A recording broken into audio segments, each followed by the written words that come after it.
அனைவருக்கும் வணக்கம். யூனிவர்சல் ஆலயம் தேவனுடைய ராஜ்யத்தின் நம்முடைய தலைமை சபை மவுண்ட் ஷோர்டில் அமைந்துள்ள ஆலயத்தின் சாலை வழி இதுவே. நீங்கள் யார் சென்ட்ரல் ரயில் நிலையத்திலிருந்து ஆலயத்திற்கு வருவீர்களோ இதுதான் உங்களுக்கான சாலை வழியா இருக்கிறது. சாந்தி, எல்ஐசி, 1000 விளக்கு இந்த வழிகளை நீங்கள் கடந்து வருவீர்கள் நம்முடைய ஆலயத்தை சென்றடைய. நாம் இந்த வீடியோவில் முன்னோக்கி செல்லலாம்.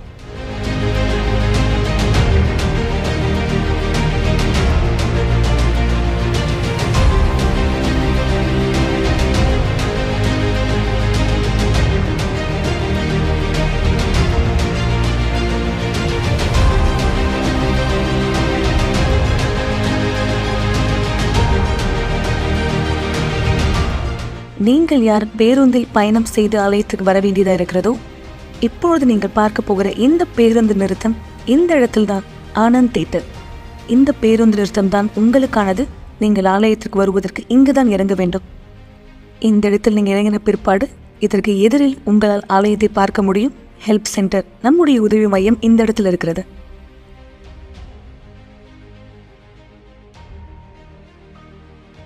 இப்பொழுது நீங்கள் பார்க்குற இந்த வீடியோ, நீங்கள் யார் ஜெமினியிலிருந்து வருவீங்களோ இதை நீங்கள் ஆலயத்துக்கு வர வேண்டிய சாலை வழியாக இருக்குது. தேனாம்பேட்டை, டி நகர், வள்ளுவர் கூட்டம், கோடம்பாக்கம் இந்த சுற்றுப்புறத்தில் வாழ்கிற நீங்கள் அல்லது யார் ஜெமினி சைடு நீங்கள் ஆலயத்துக்கு வருவீங்களோ இதுதான் நீங்கள் தாண்டி வர வேண்டிய வழி. அப்போலோ ஹாஸ்பிட்டல், பிரிம்ஸ் ரோட் இதை தாண்டி நீங்கள் வரும்பொழுது நீங்கள் ஆலயத்தை கண்டுபிடிக்கலாம். இப்பொழுது நீங்கள் இடதுபுறத்தில் பார்க்குறது போல் நம்முடைய ஆலயம் இந்த இடத்துல இருக்குது. மெக்ரனெட் பேக்கரி பக்கத்தில். நீங்கள் யார் இந்த பக்கத்துலேருந்து பேருந்தில் வர வேண்டிய சூழ்நிலை இருக்கோ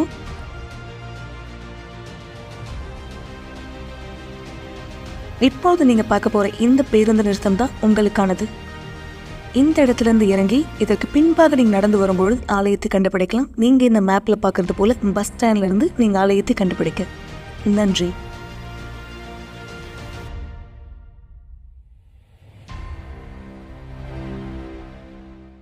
எல்லோருக்கும் இனிய மாலை வணக்கம் மக்களை. இந்த வாரம் உங்கள் எல்லோரையும் சந்திப்பதில் இந்த நிகழ்ச்சியின் வழியா மிகுந்த மகிழ்ச்சி அடைகிறேன். யார் நீங்கள் கவலைப்படுவதை நிறுத்துங்கள் நிகழ்ச்சியை தொடர்ந்து பார்த்து கொண்டு வருகிறீர்களோ கண்டிப்பாய் சாட்சிகள் வார்த்தைகளின் மூலமாய் தேவனுடைய ஆவி தாமே உங்களோடு பேசிக் கொண்டிருக்கிறார். இந்த நேரம் ஒருவேளை யார் நீங்கள் முதல் தடவையா இந்த வாரம் ஒரு லிங்க் உங்களுக்கு ஷேர் செய்யப்பட்டிருக்கலாம், இல்லை நண்பர் மூலமாய் நீங்க இதை பெற்றிருக்கலாம். எப்படி நீங்கள் இதை தெரிய வந்திருந்தாலும் ஃபேஸ்புக் வழியா, யூடியூப் வழியா அல்லது ஜாய் டிவிலே நீங்கள் டியூன் பண்ணுகிற இந்த நேரம் முதல் தடவை அந்த நிகழ்ச்சி நீங்க பார்த்து கொண்டிருந்தால் நான் உங்களை கிறிஸ்துவின் நாமத்தினால் வாழ்த்துகிறேன். மேலும் ஒவ்வொரு நாள் யூனிவர்சல் ஆலயத்தில் நடைபெறுகிற விஷயங்கள் என்ன இதை குறித்த ஒரு சிறு அட்டவணை கவனிகள். நாம் தொடர்ந்து நிகழ்ச்சியிலே இணைந்திருக்கலாம். ஒவ்வொரு நாளும் தீர்வுகள், ஒவ்வொரு நாள் பிரச்சனைகளுக்காக. ஏனெனில் எல்லா பிரச்சனைகளுக்கும் ஒரு தீர்வு உண்டு. ஒவ்வொரு நாளுக்கும் ஒரு சிறப்பு ஜெபம் உண்டு. திங்கட்கிழமை உங்கள் பொருளாதாரத்திற்கான ஜெபம், செவ்வாய்க்கிழமை பரிசுத்த குணமாக்குதலின் கூட்டம், புதன்கிழமை ஆவிக்குரிய வளர்ச்சி மற்றும் வேதாகம பாடம், வியாழக்கிழமை குடும்பத்திற்கான ஜெபம் மற்றும் அன்பின் வாழ்க்கைக்காக, வெள்ளிக்கிழமை விடுதலைக்கான ஜெபம், சாபங்களை உடைக்க மற்றும் எதிர்மறையான சக்திகளை வேரோடு அழிக்க, சனிக்கிழமை தீர்க்க முடியாத வழக்குகளை சரிபடுத்துவதற்கான ஜெபம், ஞாயிற்றுக்கிழமை தேவனோடு உடனான தொடர்பு மற்றும் குடும்பத்திற்கான ஜெபம். நண்பர்களே, இந்த முதல் சாட்சி நாம் இந்த நிகழ்ச்சியில் உங்களுக்கு முன்வைக்க விரும்புவது ஒரு நபராய் தன்னுடைய வாழ்க்கை தரத்தை மாற்றிக்கொள்ள பல முயற்சிகள் செய்து தொடர் தோல்விகளை சந்தித்த ஒருவருடைய சாட்சி. ஆனால் இந்த மாற்றம் தேவனுடைய செயல் மாத்திரமல்ல, அவரோடு கூட ஒருவருடைய விசுவாசத்தினுடைய உடன்பாடு. கண்டிப்பாய் நாம் இதுதான் உங்களுக்கு வெளிப்படுத்த முயற்சிக்கிறோம். ஒவ்வொரு தடவை தேவன் உங்கள் வாழ்க்கையை மாற்ற விரும்புகிறார். தேவன் உங்கள் பிரச்சனைகளை கவனிக்கிறார். ஆனால் அவர் உங்கள் வாழ்க்கையில செய்கிற அதிசயம் நீங்கள் அவருக்கு கொடுக்கிற ஒத்துழைப்பை சார்ந்து, நீங்க அவருக்காய் கொடுக்கிற ஒத்துழைப்பு இது தனிப்பட்ட விதத்தில், அதாவது ஆண்டவர் மாத்திரம் தனியாய் செய்கிற செயல் அல்ல. மனுஷனுடைய ஐக்கியம் அங்கே அவசியமான ஒன்றா இருக்கிறது. மனுஷனுடைய சேர்க்கை அவசியமான ஒன்றா இருக்கு. அப்படிதான் அதிசயம் பிறக்கிறது, அப்படிதான் அதிசயம் உருவாக்கப்படுது. மனுஷனுடைய முயற்சி தேவனுடைய வார்த்தையின் அடிப்படையில, அப்போ இருவருடைய அந்த உடன்படிக்கையினால், ஒப்பந்தத்தினால் அங்கு அதிசயங்கள் நடைபெறுகிறது. இப்படியாக தான் ஒவ்வொரு அதிசயம் நடந்ததை நாம் வேதாகமத்திலே பார்க்கிறோம். இக்காலத்திலும் தேவன் அந்த அதிசயங்களை செய்ய வல்லவரா இருக்கிறார். இதோ இவங்க வாழ்க்கை நடந்த அற்புதமான ஒரு சாட்சி. விசேஷமாய் யார் நீங்க கடன் பிரச்சனையால பாதிக்கப்பட்டிருக்கீங்க, பொருளாதார நெருக்கடி, எந்த தொழிலும் முன்னேற்றம் இல்லை, இல்லை என்ன செய்யணும்னு தெரியல, கையில வருமானம் தங்காத ஒரு சூழ்நிலை, உங்களை தேர்வுகரமான ஒருவராய் நீங்கள் பார்த்தால் நான் விசுவாசிக்கிறேன் இந்த சாட்சி உங்களுக்காக ஆண்டவர் உங்கள் வாழ்க்கை சூழ்நிலையை மாற்ற முடியும். குறிப்பாய் உங்கள் பொருளாதார சூழ்நிலை. சாட்சியை கூர்ந்து கவனிங்க. எல்லாருக்கும் வணக்கம். என் பேர் மஞ்சுளா. நான் பொருளாதார வாழ்க்கையில அளிக்கப்பட்ட நபராக தான் இருந்தேன். நான் இதுக்கு முன்னாடி துணி கடையில் வேலை செஞ்சிருந்தேன். என் சம்பளம் பார்த்தீங்கன்னா மாதம் 8000 ரூபாய் தான், 12 மணி நேரம். என்னால் வந்து என் தனிப்பட்ட வாழ்க்கையை என்னால் பார்த்துக்க முடியாது. வீட்டில் போயிட்டு குடும்பத்தோட நேரத்தை வந்து செலவிட முடியாது. ரொம்ப கஷ்டப்பட்டிருந்தேன். அதுக்கடுத்தது ஆலயத்துக்கு போன பிற்பாடு தசம பாகத்தை பற்றி நான் கற்றுக்கினேன். உண்மை தன்மையாக இருக்கிறத பற்றி கற்றுக்கினேன். அதுக்கடுத்து தேவன் வந்து எனக்கு ஒரு யோசனை கொடுத்தாரு, டீ வியாபாரம் பண்ணணும்னு. நான் அதுக்கடுத்தது வந்து தேவன் சொன்னாருன்னு உடனே எல்லாம் நான் வந்து டீ வியாபாரத்தை வந்து ஆரம்பிக்கல.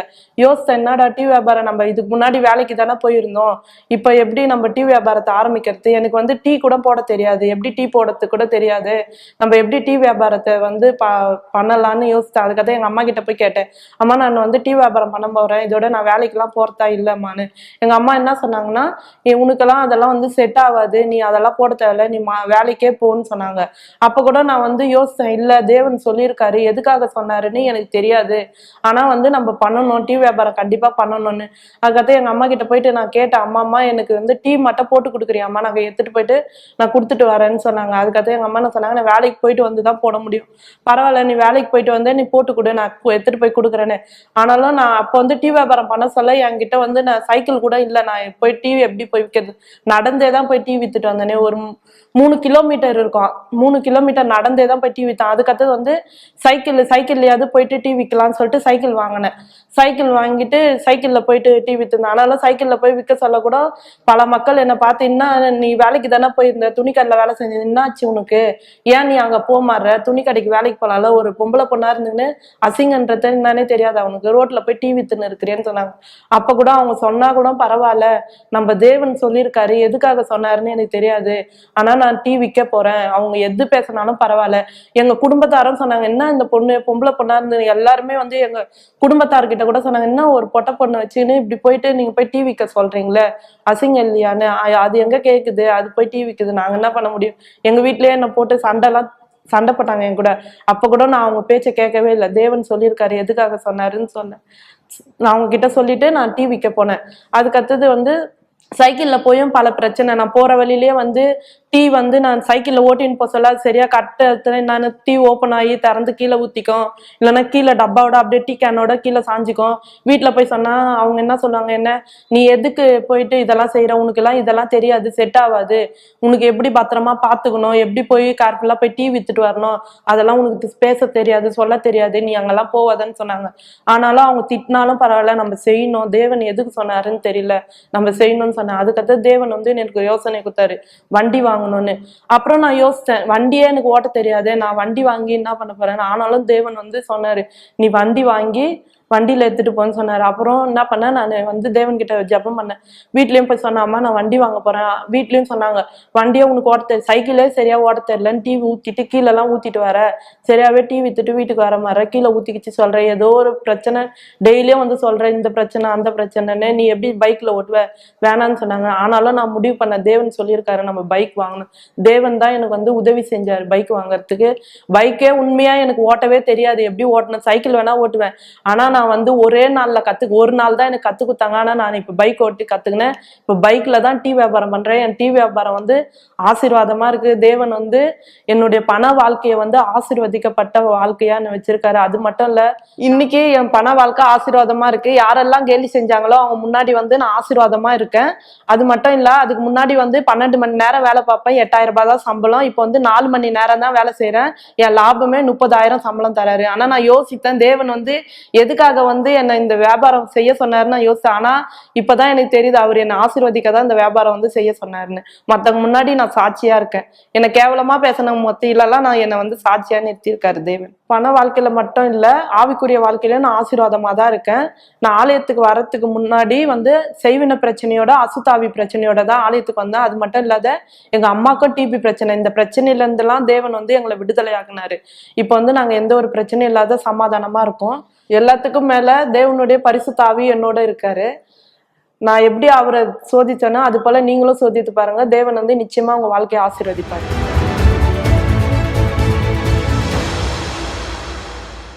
மீண்டும் நான் உங்களை நிகழ்ச்சியில வரவேற்கிறேன் மக்களை. நீங்கள் பார்த்த இந்த சாட்சி ஒரு நபர் தேவனோடு கூட விசுவாசத்தை ஒன்றிணைக்கிற தருணம் நடைபெறுகிற அதி அற்புதமான காரியம். ஆனால் ஒவ்வொரு தடவையும் நிச்சயமாய் ஒரு மனுஷன் தேவனோடு கூட தன்னுடைய முயற்சியை செய்ய தீர்மானிக்கும் போது இருள் அங்கே வேலை செய்கிறது, அசுத்தம் அங்கே வேலை செய்கிறது.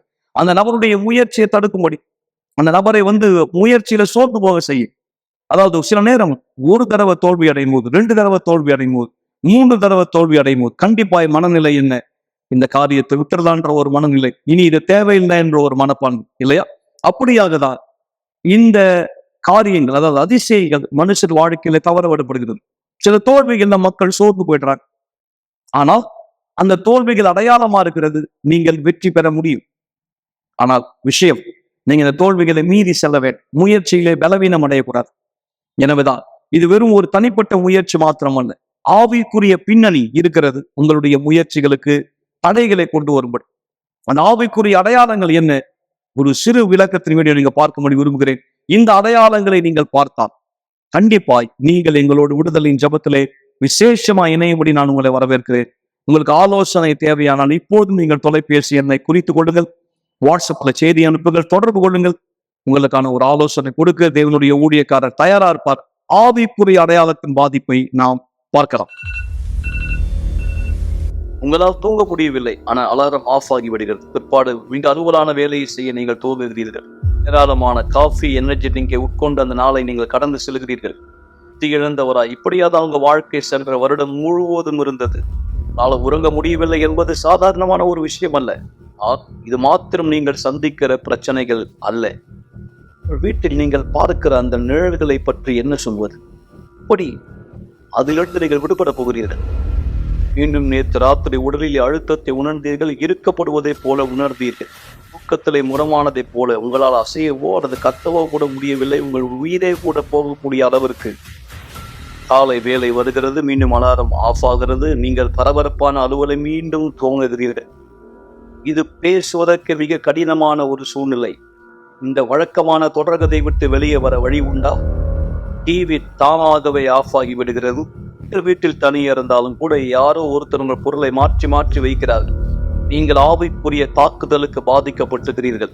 இது 5வது தடவை இந்த மாதம் பதற்றத்திற்கான மாத்திரை வாங்க நீங்கள் மருந்து கடைக்கு சென்றது. இந்த மாதத்திலே அதிர்ச்சி தாக்குதலில் இருந்து உங்களை காத்துக் கொள்ளும்படி இறந்து போன குடும்ப ஒருத்தர் உங்களோடு பேசுவதை போன்ற குரல்களை கேட்கலாம். இது இனி உங்கள் வாழ்க்கையாய் ஒருபோதும் இருக்கக்கூடாது. ஒவ்வொரு வெள்ளிக்கிழமையும் எங்களோடு இணையுங்கள். இந்த தொடர் சங்கிலியில் ஆவிக்குரிய அழுத்தத்திலிருந்து விடுபட 282 அண்ணா சாலை, சென்னையில்.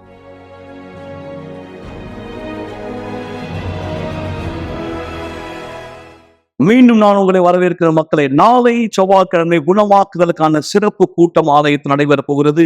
வியாதியஸ்தர்களுக்காக எண்ணெய் பூசி குணமாக்குதல் அறிக்கை செய்ய போகிறோம். விசுவாசத்தினால் வியாதிகள் கூட கண்டிப்பாய் குணமாக்கப்பட முடியும். நிச்சயமாய் ஆவிக்குரிய வியாதிகளும் சுஸ்தமாக்கப்பட முடியும். இதுதான் தேவனுடைய காலத்தில் தான் இயேசு கிறிஸ்து பூமியில வாழ்ந்த காலத்திலே சீஷர்கள் மூலமாய் செய்யப்பட்டது. அவர் தாமே அதை சீஷர்களுக்காய் காண்பித்தார். அதனை தொடர்ந்து சீஷர்கள் செய்தார்கள். இன்றும் அது நடைபெற்றுக் கொண்டிருக்கிறது. விசுவாசத்தின் ஜெபம் பிணியாலையை சுஸ்தமாக்க முடியும். இதோ சாட்சி உங்களுக்காக. எல்லோருக்கும் வணக்கம். என்னுடைய பெயர் வி. ராஜேஷ்குமார். என்னுடைய வயது 37. நான் யூனிவர்சல் ஆலயத்துக்கு வரத்துக்கு முன்னாடி எனக்கு கிட்னியில் ஒரு ஸ்டோன் ஒன்று இருந்தது. ஒரே ஒரு ஸ்டோனு. பேக் பெயின், கால் முழுவதும் வலி. என்னால் சரியாக நடக்க முடியாது, சரியாக ஒர்க் பண்ண முடியாது. இதனால் இரவில் எனக்கு தூக்கம் கூட வராது. ரொம்ப கஷ்டப்பட்டேன். 8 மாதமாக நான் இந்த வலியில் துடிச்சுன்னு இருந்தேன். இரவில் எனக்கு தூக்கம் வராது, கால் பயங்கரமாக வலிக்கும். என்னால் குனிஞ்சு நிமிர்ந்து வேலை செய்ய முடியாது. நான் ஒரு இடத்துக்கு போனனாலும் ஸ்டெப்ஸில் ஏற முடியாது டக்கு டக்குன்னு. ரொம்ப சோம்பேறித்தனமாக ஆகிட்டேன். இதனால் ரொம்ப மன உளைச்சலுக்கு ஆளானேன். எனக்கு வயசான மாதிரி ஒரு ஃபீலிங் ஒன்று வந்தது. ரொம்ப கஷ்டப்பட்டேன். டாக்டர்கிட்டையும் போனேன், நிறைய செக் பண்ணேன். அவங்க மாத்திரை மருந்து இதெல்லாம் கொடுத்துனே தான் இருந்தாங்க. அதுக்கு ஒரு தீர்வே கடைசி ஃபுல்லாக வரவே இல்லை. என்னுடைய நண்பர் மூலியமாக யூனிவர்சல் ஆலயத்தை நான் தெரிஞ்சுக்கிட்டேன். அங்கே வந்து அவருடைய மெசேஜை நான் கேட்டு கீழ்ப்படைய ஆரம்பித்தேன். கொஞ்சம் கொஞ்சமாக விசுவாசமாக நான் செயல்பட்டேன். ஹாஸ்பிட்டலுக்கு நான் போனேன். ஆனால் வலியானது குறையுது, திருப்பி வலி அதிகமாகுது, குறையுது. தொடர் சங்கிலி ஜபத்தில் நான் கலந்துக்கினேன். உப்பின் பள்ளத்தாக்கத்தில் நான் உப்பின் பள்ளத்தாக்க கடந்து செல்லும்போது என்னுடைய விசுவாசமானது வெற்றிக்குரிய விசுவாசமாக மாறணும்னு சொல்லிட்டு நான் ஜீசஸ் கிட்ட முழு உள்ளத்தோடு நான் ஜபித்தேன்.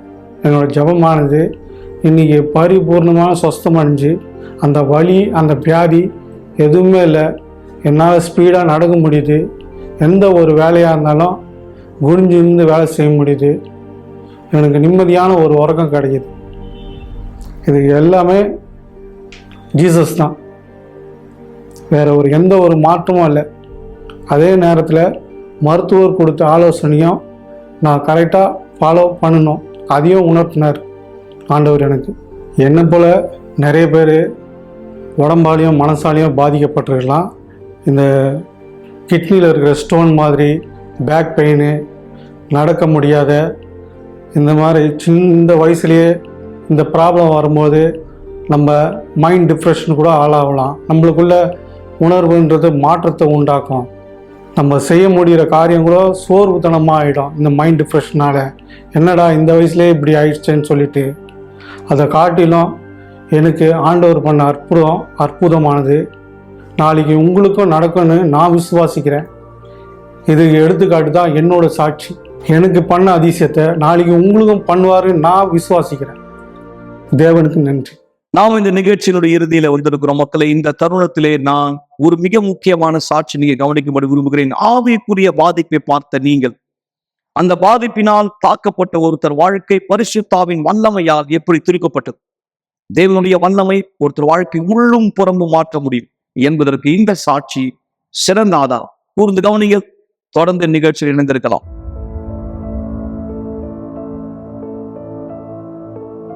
அவரை பத்தி பேசினாலே எனக்கு கோவம் வரும். அவருடைய பேர் எடுத்தாலே எனக்கு கோவம் வரும். இல்ல அவர் சம்பந்தப்பட்ட விஷயத்தை ஏதாவது நான் பார்த்தா எனக்கு கோவம் வரும். நான் நினைச்சேன் இந்த மாதிரி நான் வாழக்கூடாது, இது எல்லாத்தையும் எடுத்து போடணும். இந்த மாதிரி அவரை பத்தி பேசினாலே கோவம் வர்ற இந்த உணர்ச்சியை நான் எடுத்து போடணும். ஆனா எனக்கு அது எப்படி செய்யறதுன்னு தெரியல, எங்க உதவி கேட்கணும்னு தெரியல. இதுல இருந்து வெளியே வரும்படியா, நான் உதவி கேட்கும்படியா, மனதளவுல யாரெல்லாம் பாதிக்கப்பட்டிருக்காங்களோ அவங்களுக்கு ஆலோசனை கொடுக்கும்படியா இருக்க நபரிடத்துல நான் போயிருந்தேன். அவங்க இடத்துல நான் பேசியிருந்தேன், நான் விலக்கி சொன்ன எல்லாத்தையுமே. ஆனா அவங்க என்ன பார்த்த விதமே இவங்க ஏதோ பைத்தியம் ஆயிட்டாங்க அப்படின்னு நினைச்சாங்க. ஏன்னா எப்படி ஒருத்தரால இவ்வளவு கோபமா இருக்க முடியும் ஏற்கனவே இறந்த ஒரு நபர் மேல அப்படின்ற கேள்வி எல்லாருக்குமே இருந்தது. ஆனா இதுல இருந்து எப்படி வெளியே வருதுன்னு எனக்கு தெரியாம போயிடுச்சு. ஏன்னா எனக்குள்ளாங்க அந்த அளவுக்கு கோவம் இருந்துச்சு, அந்த அளவுக்கு வெறுப்பு இருந்தது. நான் சரீரபூர்வமாவே பாதிக்கப்பட்டிருந்தேன். இருந்தாலும் இதை விட அதிகமா என்னுடைய சிந்தனையில நான் பாதிக்கப்பட்டிருந்தேன். இதுக்கு பிற்பாடு எனக்கு சர்க்கரை வியாதி வர ஆரம்பிச்சுது. அது ரொம்பவே அதிகமான அளவுல இருந்ததுனால எனக்கு பிரஷர் இருந்தது. என்னால இது கட்டுப்படுத்த முடியாம போயிடுச்சு. ஒரு நாள்ல 12 முறைக்கு மேல நான் சோதிச்சு பார்த்துட்டே இருக்க வேண்டியதா இருந்து என்னுடைய ரத்த அளவு எவ்வளவு இருக்கு, எனக்குள்ளாக பிரஷர் எவ்வளவு இருக்கு அப்படின்னு. ஏன்னா என்னுடைய சர்க்கரை வியாதியினுடைய அளவு ரொம்பவே அதிகமா இருந்தது. ஒரு வாரத்துக்கு நான் அதிக முறையா ஊசி போட வேண்டியதா இருந்தது. என்னுடைய ரத்தத்தை சுத்திகரிக்க வேண்டியதா இருந்தது. இதுக்கு பிற்பாடுதான் நான் யூனிவர்சல் ஆலயத்தை கண்டுபிடித்தேன். நான் ஆலயத்துக்கு போனேன். அங்க போன பிற்பாடு எனக்கு என்ன நடந்ததுன்னு தெரியல. ஆனா ஒவ்வொரு முறை நான் ஆலயத்துக்கு போயிட்டு வெளியே வரும்பொழுதும் ஏதோ ஒரு வித்தியாசத்தை எனக்குள்ளாக உணர்ந்தேன். ஏதோ ஒரு விஷயம் எனக்கு புரிய வந்தது போல நான் உணர்ந்தேன். இதுல எதை என்ன ஆச்சரியப்பட வச்சதுன்னா, நான் போன எல்லா கூட்டத்திலயுமே அங்க இருந்த பாஸ்டர் தொடர்ந்து மன்னிப்பை குறித்து பேசினார். அவர் தொடர்ந்து பேசிட்டே இருந்தார். உங்களுக்குள்ள வெறுப்புணர்ச்சி இருக்கக்கூடாது, உங்க இருதயத்தை நீங்க சுத்தப்படுத்தணும், நீங்க மன்னிக்கணும்னு அவர் தொடர்ந்து சொன்னார். நீங்க யார் மேல கோவமா இருக்கீங்களோ அந்த நபரை அழைங்க, அவங்க கிட்ட மன்னிப்பு கேளுங்க. நான் எனக்குள்ள கேட்டுக்கிட்டேன், அவர் தான் ஏற்கனவே இறந்துட்டாரு, எப்படி நான் அவரை கூப்பிடுறது அப்படின்னு. என்னெல்லாம் பாஸ்டர் அந்த இடத்துல சொல்வாரோ எல்லாமே என்னை பொறுத்த வரைக்கும் வித்தியாசமா இருந்தது. நான் யோசிப்பேன், எப்படி இது சாத்தியம்? இது எப்படி செய்ய முடியும் அப்படின்னு எல்லா விஷயத்துலயும் எனக்கு கேள்வி இருந்தது. ஆனா நான் ஒரு விஷயத்த அதுல கத்துக்கிட்டேன். என்னுடைய உணர்ச்சியை பயன்படுத்துறதுக்கு பதிலாக புத்தியுள்ள விசுவாசத்தை நான் பயன்படுத்தணும்னு நான் கத்துக்கிட்டேன். ஏன்னா அதெல்லாம் நான் பண்ணிட்டு இருந்தேன். என்னுடைய இருதயம் தான் என்னுடைய உடம்பையே கட்டுப்படுத்துறதா இருந்தது. என்னுடைய மூளையும் என்னுடைய புத்திசாலித்தனத்தையும் நான் பயன்படுத்துறதுக்கு பதிலாக தொடர்ந்து என்னுடைய இருதயத்தை நான் பயன்படுத்திட்டு இருந்தேன். என்னுடைய உணர்ச்சியை பயன்படுத்தி தான் எல்லாத்தையும் செஞ்சுட்டு இருந்தேன். எனவே இதை நான் கண்டுபிடித்த பிற்பாடு என்ன முழுமையை நான் வெறுமையாக்க வேண்டியது அவசியமா இருந்தது. நான் என்னுடைய இருதயத்தை திறந்து பேச வேண்டியது, எல்லாத்தையும் தேவனிடத்தில் அர்ப்பணிக்க வேண்டியது ரொம்ப முக்கியமா இருந்தது. கடைசியா எல்லாத்துக்கும் ஒரு முடிவு நான் எடுத்து, நான் தண்ணியில ஞானஸ்தானம் எடுத்து என் வாழ்க்கைக்கான முடிவை நான் எடுக்க ஆரம்பிச்சேன். பரிசுத்த ஆவியானவரை தேட ஆரம்பிச்சேன். நான் தானியேல் உபவாசத்துல பங்கேற்றேன். என்னுடைய எல்லா விஷயத்தையுமே நான் கைவிட ஆரம்பிச்சேன். இதனுடைய பிரதிபலனா பரிசுத்த ஆவியானவரை என்னுடைய வாழ்க்கையில் நான் பெற்றுக்கொண்டேன். என்னையே நான் தேவனுக்கு முன்னாடி அதிகமா தாழ்த்த ஆரம்பிச்சேன். சில நண்பர்கள் எனக்கு இருந்தாங்க, அவங்களோட முன்னாடி நான் எல்லா நேரமும் இருப்பேன். ஆனா அதுக்கு பிற்பாடு நான் அவங்க கிட்ட இருந்து என்னை விலக்கிக்கிட்டேன். ஏன்னா என்னை பொறுத்த வரைக்கும் அவங்க தான் தேவனிடத்துல இருந்து என்னை பிரித்து வைக்கிறது போல நான் உணர்ந்தேன். எனவே அவங்க செய்யற எல்லா விஷயத்தையும் அப்படியே எதிர்மறையா வித்தியாசமா நான் செய்ய ஆரம்பிச்சேன். என்னுடைய தனிப்பட்ட உபவாசத்தை நான் ஏற்படுத்தினேன். ஆலயத்துல நடந்த உபவாசத்திலையும் நான் கலந்துப்பேன். சில நேரங்கள்ல இரவுல நள்ளிரவுல எழுந்து நான் ஜெபிப்பேன். 3 முறை நான் ஜெபிப்பேன். சில நேரங்கள் நான் குறிப்பிட்டு வச்சிருந்தேன். அதிகமா தேவனுடைய வார்த்தையை நான் படிக்க ஆரம்பிச்சேன். நான் பரிசுத்த ஆவியானவரை பெற்றுக்கொள்றதுக்கு முன்னால் அந்த சமயத்துல ஒரு சில நேரங்கள் வந்துச்சு. நான் அப்போ முட்டி போட்டேன். நான் அழ ஆரம்பிச்சேன். தேவனிடத்துல எல்லாத்தையுமே சொன்னேன். என்னுடைய சகோதரனுக்கும் எனக்கும் இருந்த சண்டைகள், அவர் மேல எனக்கு இருந்த வெறுப்பு, என்னுடைய பசங்களோட எனக்கு இருந்த கசப்புணர்ச்சிகள், என்னுடைய அம்மாவோட இருந்த உறவு, எல்லாத்தையுமே நான் அழுது தேவனிடத்துல என்னுடைய இருதயத்தை திறந்து ஊற்றினேன். அந்த நேரத்துலதான் தேவனுடைய ஆவியானவரை நான் பெற்றுக்கொண்டேன். நான் புரிஞ்சுக்கிட்டேன் தேவன் என்னை மன்னிச்சிட்டாருன்னு. அந்த நேரத்துல இருந்துதான் என்னுடைய வாழ்க்கையினுடைய வித்தியாசங்கள் துவங்க ஆரம்பிச்சது. என்னுடைய சகோதரனை குறித்து நான் யோசித்தேன். நான் அவரை நினைச்சு பார்த்தேன். நான் அவரை மன்னிச்சிட்டேன்னு எனக்கு தெரியும். அவரை பத்தி பேசும்பொழுதோ அதுக்கு பிற்பாடு அவர் சம்பந்தப்பட்டதை பார்க்கும்பொழுதோ எனக்கு இனிமேல் அவர் மேல கோபம் வரல. பரிசுத்த ஆவியானவரை என்னுடைய வாழ்க்கைக்குள்ளாக நான் பெற்றுக்கொண்ட பிற்பாடு எனக்குள்ளாக இருந்த மிகப்பெரிய பாரம் என்னை விட்டு போச்சு. ரொம்பவே இலகுவா நான் உணர்ந்தேன். எனக்குள்ளாக இந்த பொறுமை, இந்த சமாதானம் தேவனுடைய ஆவியை பெற்ற பிற்பாடு மட்டுமே எனக்கு கிடைச்சது. இதுக்கு பிற்பாடு என்னுடைய வாழ்க்கையில பெரிய வித்தியாசங்கள் ஏற்பட ஆரம்பிச்சது. இதை என்னால விலக்கி சொல்ல முடியல. ஏன்னா என்னுடைய வாழ்க்கையில மூடப்பட்ட கதவுகள் திறக்க ஆரம்பிச்சது. எனக்காக நல்ல விஷயங்கள் என் வாழ்க்கையில நடக்க ஆரம்பிச்சது. நான் எல்லாத்தையும் பார்த்தேன். இப்போ என்னுடைய சரீரத்தினுடைய குறைபாடுகள் எல்லாமே சரிப்படுத்தப்பட்டிருக்கு. நான் இப்போ சரிசமமா உணர்றேன். என்னுடைய ஆவிக்குரிய வாழ்க்கையில என்னுடைய விசுவாசத்தை பயன்படுத்தி நான் தொடர்ந்து முன்னோக்கி போறேன். என்னுடைய வாழ்க்கையினுடைய சில பிரச்சனைகள் சரிப்படுத்தப்பட்டுருச்சு. என்னுடைய பண வாழ்க்கை இப்ப ஆசீர்வாதமா இருக்கு. என்னுடைய அம்மா, என்னுடைய பசங்களோட என்னுடைய திருமண வாழ்க்கை, எல்லாரோட எனக்கு இருக்க உணர்வு, அவங்களோட நான் பேசுற விதம், என்னுடைய உறவு எல்லாமே சரிப்படுத்தப்பட்டிருக்கு. அநேக வாய்ப்புகள் எனக்கு கிடைக்க ஆரம்பிச்சது. என்னுடைய வாழ்க்கையில என்னுடைய வேலை சம்பந்தப்பட்டமா நிறைய இடத்துக்கு நான் பயணம் செய்து போறேன். நான் எல்லாத்தையும் புதுசா கத்துக்கிறேன். 4 வருஷத்துக்கு முன்னாடி எப்படி ஒரு மோசமான உணர்ச்சியுடைய ஒரு பெண்ணா நான் இருந்தனோ, இனிமேலும் அப்படி நான் கிடையாது. அப்ப நான் எப்படி இருந்தனோ அதை விட முற்றிலும் வித்தியாசமா நான் இப்ப இருக்கேன். இப்ப எனக்குள்ளாக அந்த பொறுமை இருக்கு, நிதானம் இருக்கு, தேவனுடைய சமாதானம் எனக்குள்ளாக இருக்கு. நான் இப்போ சில மக்களுக்கு உதவி செய்யறேன். தேவனுடைய வார்த்தையை அவங்களுக்கு கொண்டு சேர்க்கிறேன். தேவனுடைய ராஜ்யத்தையும் அவருடைய நீதியும் தேடுங்கள், பிற்பாடு அனைத்தும் உங்களுக்கு கூட கொடுக்கப்படும். இந்த வசனம் என் வாழ்க்கையில நிறைவேறினது நான் கண்ணால பாக்குறேன். என்னை சுத்தி இருக்க மக்களோட எனக்கு இருக்க உறவு மற்றும் தேவனோட எனக்கு இருக்க உறவு எல்லாமே அருமையா இருக்கு. எனவே நீங்க யாரு என்ன பார்த்துட்டு இருக்கீங்களோ, மன்னிக்க முடியாத தன்மையோட நீங்க யாரு கஷ்டப்படுறீங்களோ, நான் உங்களுக்கான ஆலோசனை கொடுக்கிறேன். நீங்க யூனிவர்சல் ஆலயத்துக்கு வரும்படியாக உங்களுடைய விசுவாசத்தை புத்திசாலித்தனத்தோட எப்படி பயன்படுத்துறதுன்னு நீங்க கற்றுக்கொள்வதற்கு, நீங்க உங்களுடைய உணர்ச்சியோ உங்களுடைய இருதயத்தையோ பயன்படுத்தாம உங்களுடைய புத்திசாலித்தனத்தை எப்படி நீங்க பயன்படுத்துறதுன்னு இந்த இடத்துல நீங்க கத்துக்கலாம். இந்த இடத்துல உங்களுக்கான உதவி கண்டிப்பா கிடைக்கும். There is help for you. இந்த இடத்துல நீங்க கத்துக்கலாம் எப்படி செய்யணும், எப்படி நீங்க மன்னிக்கணும்ன்றத உங்களால கத்துக்க முடியும். நல்லது மக்களே, எல்லாமே உங்களுக்காய் சொல்லப்பட்டது. நீங்கள் எங்கள் சிறப்பு விருந்தினர். உங்கள் வாழ்க்கையிலும் கவலைகள் நிறுத்தப்பட முடியும். நீங்கள் அடுத்த சாட்சியாய் மாற முடியும். எனவே இந்த நேரம் ஆயத்தப்படுத்தலாம். இது ஜபத்தினுடைய நேரமா இருக்கிறது. ஒரு கிளாஸ் தண்ணீரை ஆயத்தப்படுத்திக் கொள்ளுங்கள் அல்லது தொலைக்காட்சிக்கு அருகாமையிலே வாருங்கள். இந்த நேரம் உங்களுக்கான ஒரு சிறப்பு ஜெபத்தை நாம் செய்ய போகிறோம்.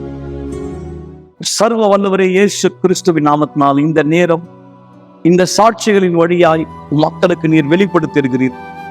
ஒரு நபருடைய விசுவாசத்தை வார்த்தையின்படி செயல்படுத்தும்போது அங்கே அதி அற்புதமான மாற்றங்கள் நடைபெறுகிறது.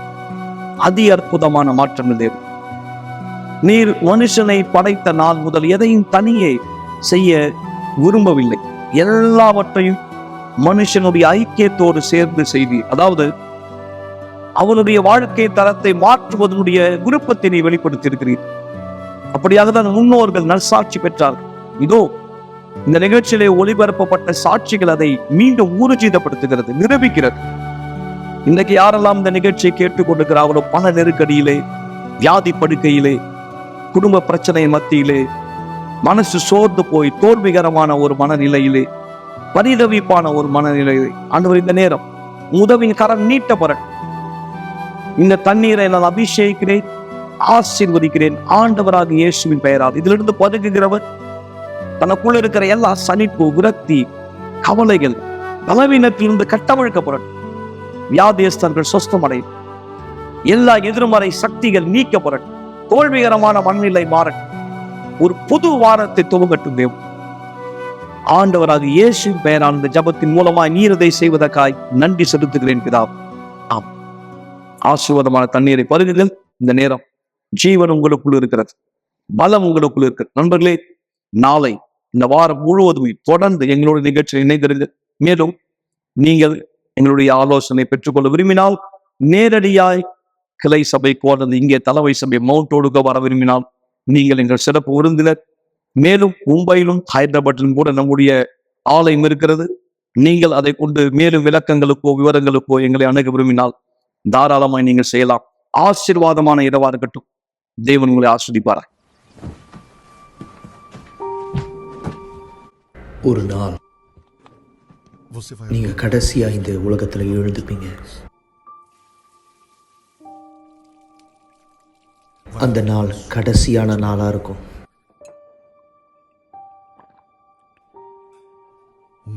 கடைசியா ஒரு முறை நீங்க காலை உணவை சாப்பிடுவீங்க.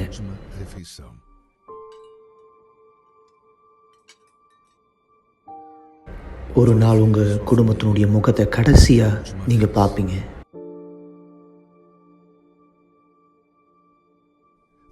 உங்களுடைய கடைசியான வார்த்தையை சொல்லுவீங்க. உங்களுடைய கண்கள் கடைசியா ஒரு முறை சிமிட்டும்.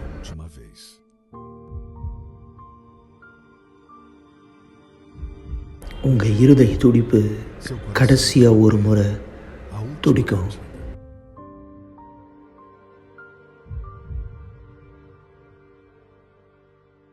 நீங்க கடைசியா ஒரு முறை மூச்சை இழுத்து விடுவீங்க.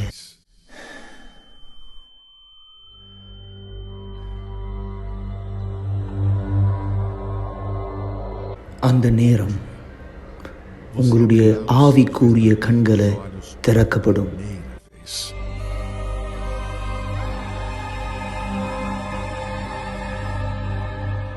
அந்த நேரத்தில் நீங்க புரிஞ்சுப்பீங்க எந்த அளவுக்கு உங்களுடைய ஆத்மா உண்மையானது அப்படின்னு.